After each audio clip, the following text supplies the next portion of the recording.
Her name was Yoon Areum, and almost nobody knew it. That had been the arrangement. Her husband, Shin Do-hyun, was the face, the name on the press releases, the voice in the interviews, the man photographed shaking hands with investors and smiling at cameras with the easy confidence of someone who had never had to wonder if he belonged in a room. Areum was the architecture. She was the strategy, the research, the late-night rewrites of proposals that came back to her looking like his ideas. She was the reason the room was worth being in. They had started the company together 12 years ago, in a two-room apartment that smelled of instant noodles and printer ink, with a shared laptop and an idea that Areum had sketched on the back of a delivery receipt. She had an eye for gaps in the market and a mind that worked in systems. She could see how things connected before anyone else in the room had finished the sentence. Do-hyun had something different, charm. He could make people believe in something before it existed, could sell the future tense of an idea to investors who needed a face, a handshake, a story that felt safe enough to fund. They were, in the beginning, genuinely complementary. She built the thing. He sold it. They both knew what the other contributed. That knowledge was, for a long time, the foundation of everything. The company was called Hanul Creative, Heaven, in one reading of the word. It had grown from 2 people and a delivery receipt sketch into a mid-sized creative consulting firm with 38 employees and a client list that included 3 of the largest brands in South Korea. Every campaign that had gone viral, every strategy deck that had landed a major contract, every award the company had won and displayed in the glass cabinet by the reception desk, Areum had touched all of it. She had never once appeared in the press coverage. She told herself, for 12 years, that she did not mind. That credit was a small thing. That what mattered was the work itself and the life they had built. She told herself this in the mornings when she arrived before everyone else, and in the evenings when she left after everyone else, and on Sunday nights when she sat at the kitchen table with a glass of tea and next week's strategy documents while Do-hyun slept the clean sleep of a man with no outstanding tasks. She told herself this so many times that she had nearly started to believe it. Her name was Gong Seola, and she was 26 years old, and she had been working at Hanul Creative for 4 months when Do-hyun started bringing her to client meetings. Areum noticed this before she understood it. First once, a major pitch to a retail client, where Seola sat at the table and said very little but smiled a great deal, and Do-hyun introduced her as the company's new creative director, bringing fresh energy to our vision. Areum, who had written the pitch deck, had not been introduced at all. She had sat at the end of the table and answered technical questions when directly asked. She drove home that evening and sat in the parking garage for 11 minutes before going upstairs. Not crying. Thinking. The second time was a board dinner. The third was a press interview for a trade publication, in which Do-hyun talked about the company's recent success and attributed the strategy to our team's creative direction, gesturing at Seola beside him. The journalist's profile photo of them together ran the following week. Areum saw it online. She read it twice. She set her phone face down on the table and went back to the strategy document she had been working on. She was not naive. She had a very good mind, and that mind had, by this point, assembled the evidence with the same methodical care she brought to everything. She understood what was happening. She simply had not yet decided what to do about it, and Yoon Areum did not act before she had decided. It was the most important thing about her, the patience. The capacity to hold a very difficult truth quietly in both hands and wait until she knew exactly where to put it. She had always had access to the company's financial records. This was practical. She had been the one managing the company's strategy and operations since the beginning, and understanding the financial position was inseparable from that work. She had looked at those records hundreds of times. She had never looked at them like this. It started with a single line item in a recent contract amendment she had not been consulted on. A consultancy fee, billed to a subsidiary of one of their largest clients, paid to an individual named Gong Seola. She sat with this for a while. Then she pulled 3 months of recent contracts. Then 6 months. The picture that assembled itself was precise and unmistakable. Do-hyun had, over the past 7 months, been quietly rerouting a portion of the company's consulting revenue through arrangements that credited Ciola as the lead consultant. The clients had not known, they were paying Hanul Creative, as always. But internally, a paper trail was being constructed. A record, built carefully and ahead of schedule, of work attributed not to the company, not to Areum, but to Ciola. She closed the files. She made herself a cup of tea. She sat at the kitchen table for a very long time. Then she called her sister, who was a tax attorney, and asked her a series of hypothetical questions. Her sister answered them all. By the time she put down the phone, Areum had understood the full architecture of what was being built around her, not just an affair, not just a replacement, but a legal and financial restructuring designed to position Ciola as Hanul Creative's key creative asset, and to make Areum, over time, irrelevant. Erasable. She was being written out of the company she had built, one carefully worded contract at a time. She had gone back to the office on a Saturday to collect a physical file she needed. The building was supposed to be empty. It was not empty. She heard them before she saw them, voices from the direction of Do Hyen's office, the door not fully closed. She stood in the corridor for a moment, not hiding, simply pausing. She was not the kind of person who listened at doors. She was, however, the kind of person who, when presented with information, does not pretend not to have it. Do Hyen was explaining something. His voice had the patient, slightly lowered tone of a man managing a conversation he considered important. He was telling Ciola that the restructuring would be complete by the end of the financial year. That by then, the company's key client relationships would all be formally tied to Ciola's consultancy profile. That Areum, and he used her name without softness, without anything, the way you refer to a logistical problem, would have no claim on the firm's operational value, only on her share of the original equity, which he intended to buy out. That it had taken longer than he had planned because she was, he said, unusually thorough in her documentation habits. He said this as though it were a minor inconvenience. She heard Ciola ask whether Areum knew. Do Hyen said no. He said she was the kind of person who trusted systems, who believed things were what they appeared to be because she had built them to be reliable. He said this as though it were a flaw. Areum stood in the corridor and felt something crystallize in her chest, cold and very clear, like water becoming ice. She picked up her file. She left the building. She drove home, made dinner, and asked Do Hyen how his day had been when he came home that evening. He said fine. She said good. She passed him his chopsticks. She lay in the dark beside her husband and looked at the ceiling and thought for a long time about the kind of woman she was. She was not a woman who acted from hurt. She had watched other people do that, watched them let pain make the decisions, watched them act in the hot moment and spend years cleaning up the debris of it. She had always believed that the correct response to a very large problem was a very large amount of patience and precision. She still believed this. What had changed was the problem itself. This was not a problem of feeling. This was a problem of property. Her work, 12 years of it, the intellectual architecture of every successful campaign this company had run, had no formal attribution. She had allowed this, for reasons she now understood were insufficient. She had trusted the relationship to protect her, and the relationship had been quietly, methodically dismantled from the inside. She had two things that Do Hyen did not know she had. The first was a complete, backed-up archive of every strategy document, research file, campaign framework, and creative brief she had ever produced, stored, since the beginning, in her own personal system, with timestamps. She had kept this archive the way some people keep a spare key, not because she expected to need it, but because she was the kind of person who prepared for the unlikely. The second thing was her sister's phone number, and the knowledge that her sister had spent the past decade specializing in exactly this kind of case. She did not cry. She was not sad, or not only sad, what she was, primarily, was clear.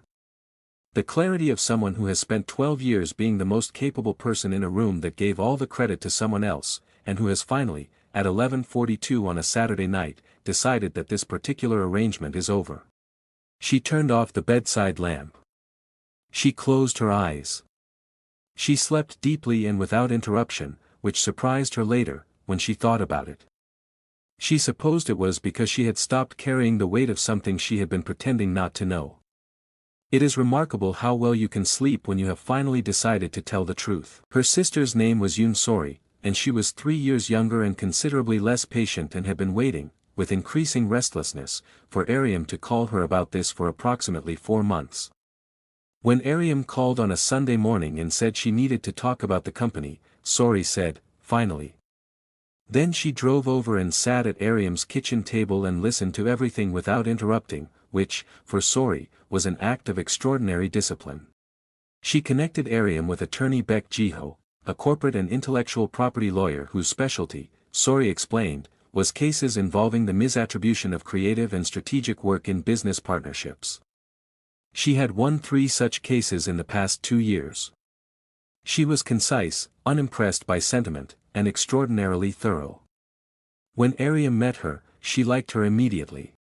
Attorney Beck looked at Areum's archive, the 12 years of time-stamped documents, for 40 minutes without speaking.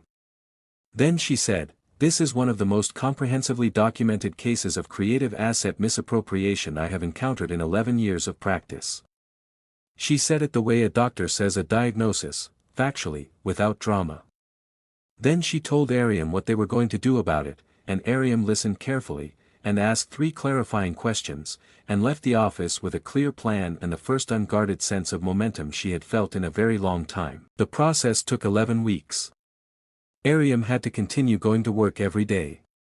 She had to sit in strategy meetings, review creative briefs, and contribute her thinking to campaigns while simultaneously building the legal case that would reclaim attribution for everything she had done for 12 years. She found this less difficult than she had expected.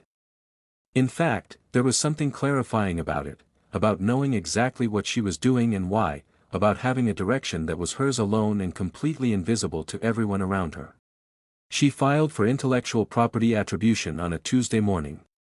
This established her legal claim to the creative frameworks, campaign architectures, and strategic methodologies she had developed, frameworks that underpinned every major campaign Hanol Creative had sold in the past 12 years. She was not claiming the company.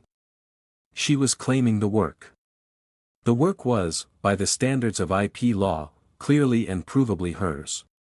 Attorney Beck had been thorough. The timestamps were irrefutable. Simultaneously, she met quietly with 2 of Hanol Creative's longest-standing clients, companies whose relationships with the firm predated Seola's arrival by nearly a decade. These were clients who had, over the years, occasionally communicated directly with Areum when they wanted the strategy to actually work, rather than the strategy to sound good in a pitch meeting. She told them, clearly and calmly, that she would be establishing her own firm. She did not say anything negative about Do-hyun. She did not need to. She simply told them what she intended to build, and the clarity of what she said, and what it implied about what she had built before, did the rest. Both clients indicated they would follow. She met Seola by choice, not by accident. She arranged it the same way she arranged everything, quietly, with a reason. She invited Seola to coffee under the pretext of a creative handover. There were ongoing projects that Areum would need to brief her on, she said, given the changes in the company's structure. Seola arrived looking careful. She was not as Areum had expected, not confident, not entirely comfortable in the role she had been placed in. She was, Areum realized within 10 minutes, a talented young woman who had been put in a situation she had not fully designed and did not fully control, and who was managing this with the faintly exhausted pragmatism of someone trying to make the best of a complicated position. Areum did not feel sorry for her in the way that diminishes, not the sorry that says you are a victim and therefore not responsible. She felt something more complex, the recognition of a young woman who had made choices under the influence of a more powerful person, and who had not been given the full picture of what those choices meant for someone else. She told her this, plainly and without cruelty, over coffee that neither of them drank much of. She told her that she bore her no ill will.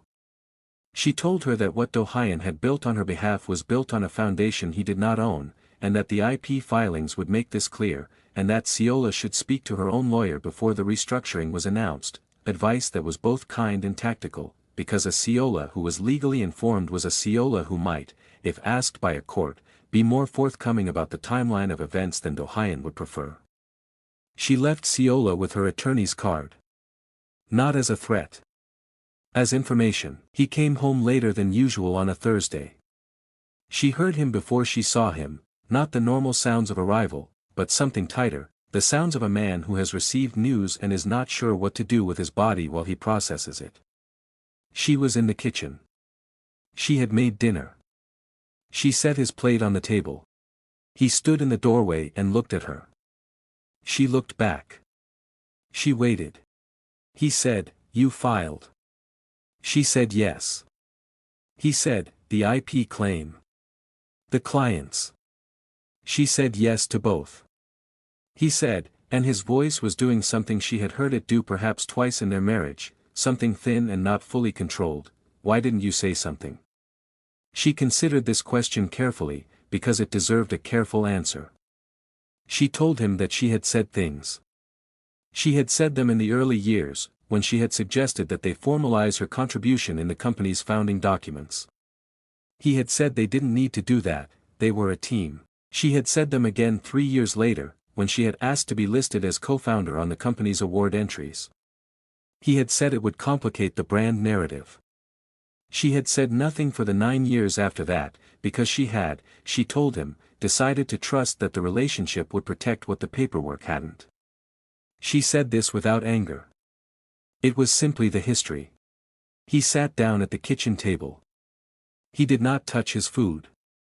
She sat across from him and looked at the man she had loved for 15 years and known, in the way that you know a landscape you have walked every day, and felt something that was not quite grief and not quite relief but some precise, unnamed thing between them. She told him that she was not trying to destroy anything. She was trying to claim what was already hers. She told him she thought, if he was honest, he already knew the difference. He did not say she was wrong. She registered the company on a Wednesday afternoon. She had chosen the name carefully. Not Hanol, that had been her word too, but she did not want it anymore. She chose Areum Studio. Her name. Her name, plain and clear, on the registration document, on the door, on every email that would go out from the address she had set up the previous month. She took an office in a building she had chosen because it had good light and a view of the Han River and was a 20-minute walk from her apartment. She bought a desk, 2 chairs, a very good coffee machine, and a plant. She brought 3 things from the old office, a notebook, her laptop, and the original delivery receipt from 12 years ago, the one with the first sketch on the back, the sketch that had become the company that had become this. She framed the receipt. She hung it on the wall of the new office, where it was the first thing you saw when you walked in. The 2 clients came. A third followed, referred by the first 2. By the end of the first month, Areum Studio had 5 active projects and a waiting list. She hired one person, a young researcher whose mind worked the way hers did, in systems, in connections, in the unseen architecture that made things hold together. She told her, on the first day, that every person who worked at Areum Studio would be credited for what they actually did. She said this simply, as though it were obvious.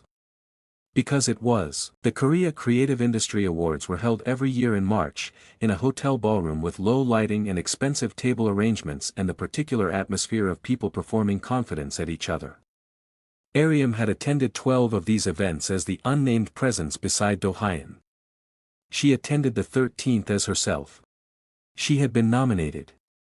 Areum Studio, 4 months old, had been nominated for Best Strategic Campaign by a client who had submitted their recent work without telling her first, as a surprise, because they believed in what she had done and wanted the industry to know her name. She found out via email on a Tuesday and sat with the notification for a while before she replied to say she was honored. She meant it entirely. She dressed carefully. Not dramatically, she was not a woman who announced herself with volume. She wore deep navy, simple and precise, and the small gold earrings that had been her mother's. She arrived alone. She was greeted at the door by 3 people who had worked with Hanol Creative and not known who she was, and who had since discovered it, and who were now very eager to be near her. She greeted each of them warmly and without reference to the previous years, because she had no interest in making anyone feel small. Do-hyun was there with Seola. She saw them from across the room. She nodded once, civilly, and turned back to the conversation she was having. She did not go over. She did not need to. The announcement came at 9:14 p.m., between the soup and the main course, which she thought was poor event planning but said nothing about. Best Strategic Campaign. She heard her name, Yoon Areum Studio, read aloud in that room, by a voice coming through the speaker system, and felt something move through her chest that was warm and specific and entirely private. She stood up. She walked to the stage. She was aware of the room in the particular way you are aware of spaces that have been transformed by a change in what you know about them. She looked at the award for a moment before she spoke. It was heavier than she had expected. She set it on the podium and looked out at the room and spoke simply. She thanked the client who had submitted the nomination without telling her. She thanked her researcher, by name, and described specifically what she had contributed. She said that Areum Studio was built on a single belief, that the people who do the work should be the people whose names are on the work, and that every project she brought to this stage would be credited with the same honesty. She picked up the award. She walked off the stage. She sat back down at her table and drank her water, and the main course arrived, and it was very good. She did not look across the room. She did not need to know how it was being received. She had said what she meant. That had always been enough. The IP settlement was finalized in May. Do-hyun retained the company name and the equity. Areum retained full attribution rights to every strategic framework and campaign architecture produced under her direction, which meant, in practical terms, that Hanul Creative's portfolio, when presented to new clients, would need to be revised to reflect its actual authorship. This was not Areum's decision. It was what the documentation required. The revisions were not comfortable reading. 3 of the 4 industry awards in the glass cabinet had, attached to them, an updated credit note. The company's most celebrated campaigns, when described accurately, credited their methodology to a person who no longer worked there. Potential clients, doing due diligence, encountered this discrepancy and asked questions. Some of them called Areum Studio instead. She did not feel satisfaction at this in the way she had been afraid she might, the hot, small satisfaction of someone enjoying a wound being returned. What she felt was something cleaner, the simple, structural feeling of things being correctly labeled. She had not set out to damage anything. She had set out to be accurately seen. The consequences of accuracy belonged to the 12 years that had preceded it, not to her. Do-hyun called her once during this period. He said he thought they should talk. She said she thought they had. He did not call again. She did not think worse of him for not calling. He was a man doing what people do when the ground has shifted, trying to find his footing. He would manage. He always had. He was very good at managing. He was just no longer managing at her expense. Her name was Park Dae-hye, and she was 24 years old, and she had been working at Areum Studio for 3 months when she stayed late one evening and asked Areum, with the directness that Areum had already come to appreciate as one of her best qualities, "How do you know when an idea is really yours?" Areum thought about this for a moment. She asked what prompted the question. Dae-hye said she had been reading the industry coverage of the IP case and had been thinking about attribution, about how often the people who generate ideas are not the people who present them, and how the person who presents an idea in a room tends to become, in everyone's memory, the person who had it. Areum said yes. That was exactly right. She said, the answer is documentation. You write down what you think before anyone else sees it. You timestamp it. Not because you assume bad faith, but because your ideas deserve a record, the way your salary deserves a contract. She said that no one had taught her this until it was very nearly too late, and that she intended to teach it to every person who worked in this studio from now on, because having a good mind meant nothing if you couldn't prove what it had produced. Dae-hye wrote this down in her notebook. Areum watched her do it and felt something she had almost forgotten the shape of, pride. Not in herself, exactly. In the conversation. In the kind of place this was turning into, a place where a 24-year-old felt comfortable asking that question, and where the answer was taken seriously enough to write down. Year after she registered the company, Areum Studio had 11 employees and a waiting list of clients that extended 6 months forward. The office had moved to a larger floor, still in the same building, still with the same river view, but now with room for a team and a proper meeting space and a kitchen where people actually ate lunch together, which Areum insisted on because she believed that the best ideas tended to happen in rooms where people were comfortable enough to talk about something other than work. She had been profiled in 2 industry publications. In both, her name was the name in the headline. In both, she had insisted that the photographers take group portraits with the team rather than portraits of her alone, which the photographers had initially resisted and then agreed to because she was very calm about it and they could see she was not going to change her mind. The photos were better for it. The team looked exactly like what they were, people who believed in what they were building. She still had the delivery receipt on the wall.